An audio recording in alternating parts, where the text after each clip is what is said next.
Kemutungan rumah semi permanen punya Nurdin terjadi pas pemilik rumah sama keluarganya lagi tidur, di mana tiba-tiba ada api yang metu terus langsung besar, sehingga membuat Nurdin sama keluarganya metu dari rumah jeru guna menyelamatkan diri. Pihak keluarga berusaha minum ke api pakai peralatan seadanya, namun api tidak berhasil jinak ke. Tidak lama dari situ, petugas pemadam kota Palembang datang di tempat kejadian, lalu berhasil jinak ke api. Kejadian kemutungan yang terjadi di Jalan Ki Maragan Gang Wijaya 8 Ketapati sudah mengakibat kedua wong mati jeru rumah, yaitu Hari Handoko sama Puji Arianti. Lurah Kemang Agung Adi Permansa yang ditemui di lokasi kejadian, pihaknya bakal berusaha ngenjuk bantuan sama warga korban kemutungan.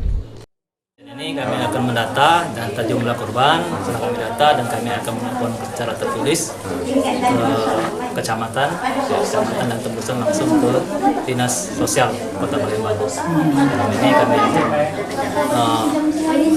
mengadakan laporan tertulis. Jadi dengan ada laporan tersebut, kami mengharapkan ada bantuan-bantuan dari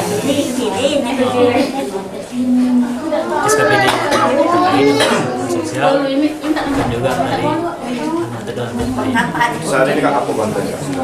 untuk saat ini mungkin secara material dari kami akan menata dulu dan akan telah menunjukkan video ini juga ada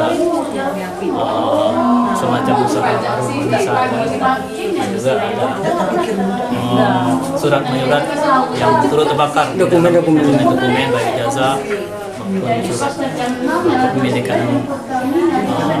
rumahnya akan kami bantu untuk membuat surat duplikatnya dan kami untuk seperti ijazah akan kami berikan semacam pengantar ke Dinas Sosial. Dari kejadian kemutungan ini diperkirakan nilai kerugian dialami mencapai puluhan juta rupiah.